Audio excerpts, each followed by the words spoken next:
Hello everybody, this is Toys R Us. For this special collection showcase, we're going to be looking at the Autobot and Decepticon combiners. What we're going to do with this video, we're going to have a look at them all inside their packaging.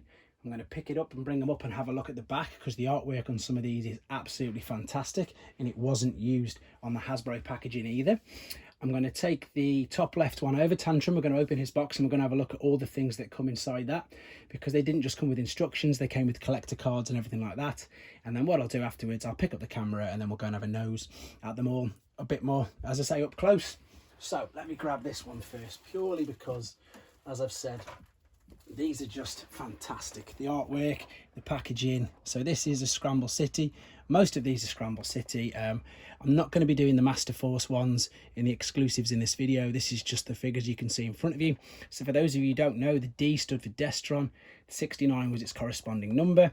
And then if we spin it round, we've got one of my favourite battle scenes. It's absolutely amazing, that one. So obviously we had the normal Triptychon and Metroplex, but they were obviously in their base modes. And there is them. They're there again, but of course in a different mode. Fantastic piece of artwork there. One of my favourites. Now the other one of my favourites is Devastators artwork. Let's have a look at this. So first and foremost, there's the packaging. Very different to the Hasbro one again. You've obviously got 3 each side and a lovely bit of artwork of Devastator in the middle. Let's get rid of that reflection. And then here we go. Look at this. So again, some of this was used. So we had the Grimlock, you know, attacking the Insecticons, but look, they've added Devastator there at the bottom himself. You got Blitzwing coming into play. Again, just a fantastic piece of artwork that they didn't use on the Hasbro ones. Brilliant. We will have a look at some more, but what I'm going to do now, I'm going to grab the Tantrum box. Okay, so again, you'll notice that they came with the polystyrene inserts, which was different to the Hasbro releases. I'm going to come around behind the camera for a second, and I'm just going to open this. And I think you'll agree that it looks better. They're so much snugger. They fit, you've got less chance of damage. They all fit in really nice. There we go. But you can see there's a load of paperwork and stuff there as well. So the instructions obviously just came, but they're fold out rather than out that way like the US and Hasbro ones. So of course they're in Japanese. We've then got these really cool things, collector's cards. So there we go, we've got Destron, which obviously again I've just said was Decepticon, and then you've got a little fact file and some schematics on the back of that, and these came with all of them. It was brilliant. This one's obviously unused, so it's got some stickers, tiny little stickers there. You've got like a mail away leaflet. This one looks like it's for the Stars playset. We've got another mail away leaflet, and this is quite interesting because you'll see that in Japan, there he is, Dirge was a mail away, so was Ratchet, so was Cosmos, so was Warpath, and of course the Omnibots, they were as well. So they were the mail aways in Japan. They had this other, I suppose it's a feedback card, which is sent off, and it's got your corresponding things all with it.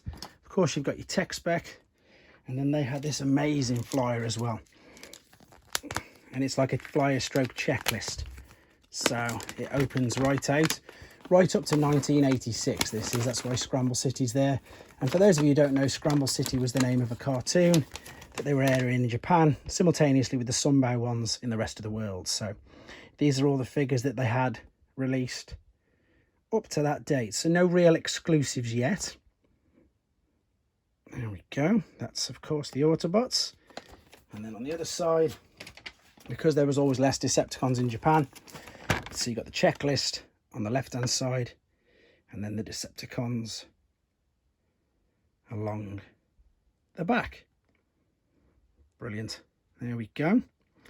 So again, loads of stuff that came inside these. They just, as I say, just made that little bit extra effort, I think.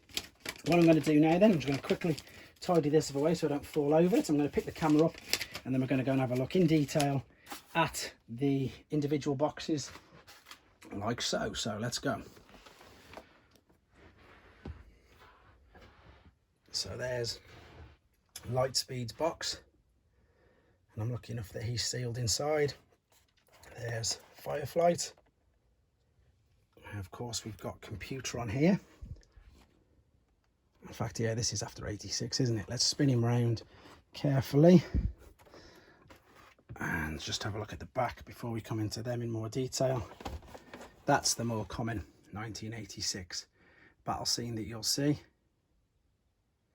Brilliant. And then we've already looked at Protocons, but we'll have another quick nose at that because it's fantastic. And then what we'll do, we'll come down and we'll go from right to left. So we've got the Devastator gift set again, number 37 that was. And then we've got some individual bots. So we've got 2 blots. That's because one of them's sealed. Brawl, Swindle. In fact, here's a good example to show you how not to look after. I unfortunately brought this. It didn't look as bad in the pictures, but this had obviously been left in maybe a store window for some time. That side was okay. You can see there's a bit of sun fade on it, but wait till you see this. There you go. That's unfortunate what sun fade does. Oh, there we go. And we've got some more aerial bots.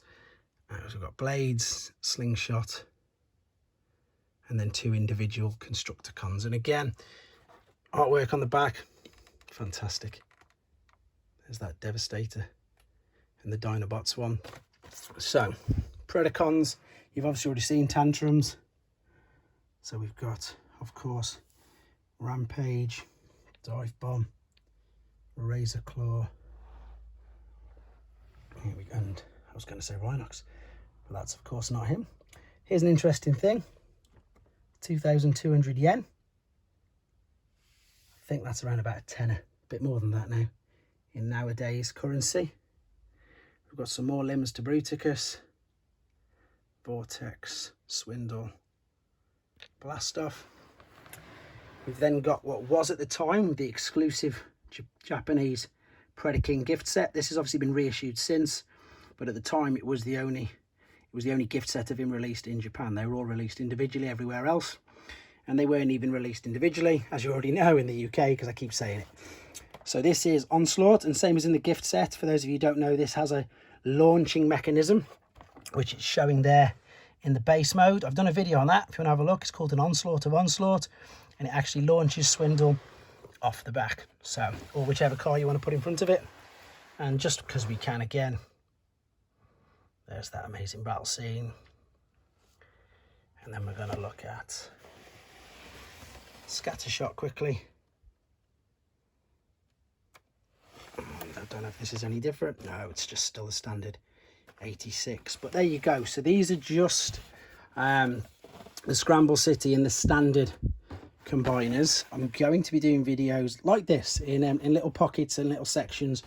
A, because I don't have the space, and B, I want to keep the videos, you know, it's just under 10 minutes, just so you can have a look and appreciate them without them being too long. So I've got Masterforce ones, Victory, Zone, and all that to do as well. But for now, there are the Japanese exclusive Takara boxes of my Autobot and Decepticon combiners. Hope you enjoyed looking at them, and take care. Thanks for watching. Like and comment, and don't forget to subscribe.